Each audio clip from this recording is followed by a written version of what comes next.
She lifted her wine glass like she'd just won an award. "I'm selling the house," she announced, beaming. "My boyfriend's kids need more room." My fork stopped in midair. Cranberry sauce spilled over the turkey, thick and red like blood. Across the table, our grown children froze, exchanging startled glances, unsure whether this was some kind of twisted joke or the beginning of a mental breakdown. She kept going. Calm. Cheerful, like she was giving a weather report. "His name's Derek. He's divorced. 2 sons. They'll be moving in once escrow clears. It's time for a new chapter." I didn't react. Didn't blink. I reached down, opened the briefcase beside my chair, and pulled out a white envelope. Rose slowly. Controlled. "If we're making announcements," I said, and handed it to her.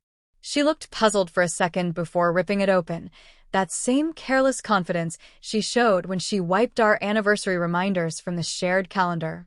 Inside were legal documents, thick, official, and a letter from me. But that part comes later. Let's go back. 32 years. That's how long we were married. Over 3 decades spent building a life together, raising kids, creating a home. I worked in commercial real estate.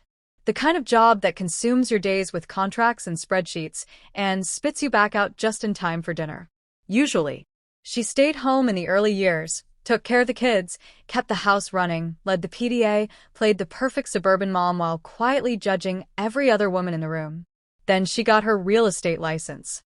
Said she wanted to help people find forever homes. Ironic. Suddenly, she was working longer hours. Too long. Showings blurred into business dinners. Dinners into overnight trips. Her perfume changed. So did her phone habits. She pulled away when I touched her. Laughed at messages I never saw.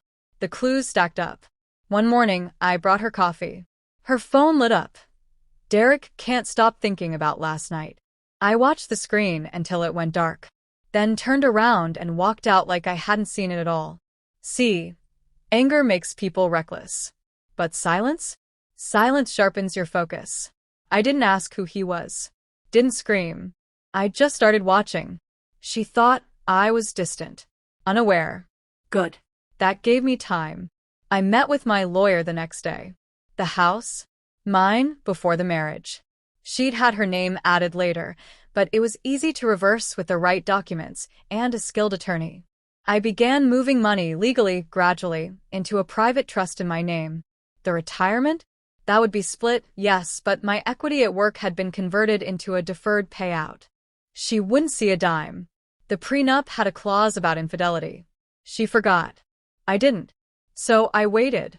I watched her dig her own hole, one flirty text and smug smile at a time, until she stood there at Thanksgiving, wine glass in hand, declaring her next move like she was the star of her own show. That was the moment I'd been waiting for. The one she couldn't take back. Thanksgiving. The kids flew our son in from Seattle. Our daughter arrived with her fiancé from Boston. We all gathered around the dining table, the one she always claimed she'd restored by hand, though it was my paycheck that paid for it. I carved the turkey while she lounged with a glass of wine, legs crossed, fresh manicure, fresh attitude. Then she decided to make her big reveal. She was selling the house. Starting over. New man, new chapter. Like we were supposed to applaud. Instead, I gave her something else. Attention, sure, but not the kind she expected. I slid the envelope across the table. It hit her hands with weight. She opened it. I watched her lips move as she read the first sentence. "This letter serves as formal notice of divorce proceedings initiated on October 2nd. She paused, then kept going. "On the grounds of marital infidelity, as supported by the attached documentation, photos, messages, travel confirmations." Her eyes shot up, wide. I stayed calm, hands folded. "And since you're moving," I said evenly, "I've arranged for your belongings to be packed and delivered to your boyfriend's place. His address is in the system. You accidentally used my login." Silence.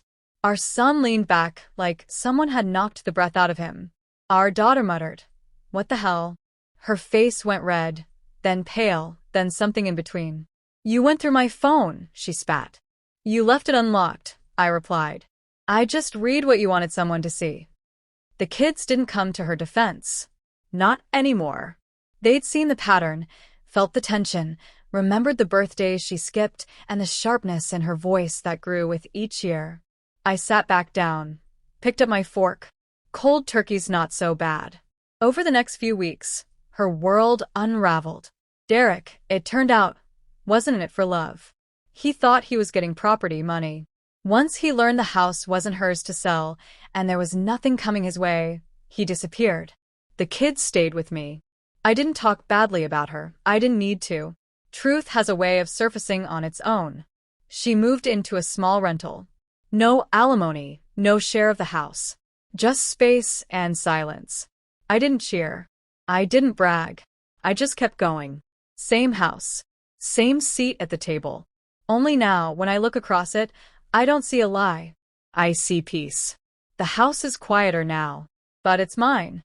And when the holidays roll around and the kids return with their own little ones, filling the rooms with noise and light, I sometimes think back to that dinner. Her raised glass, her practiced smile, and the envelope that didn't just deliver news. It brought the curtain down.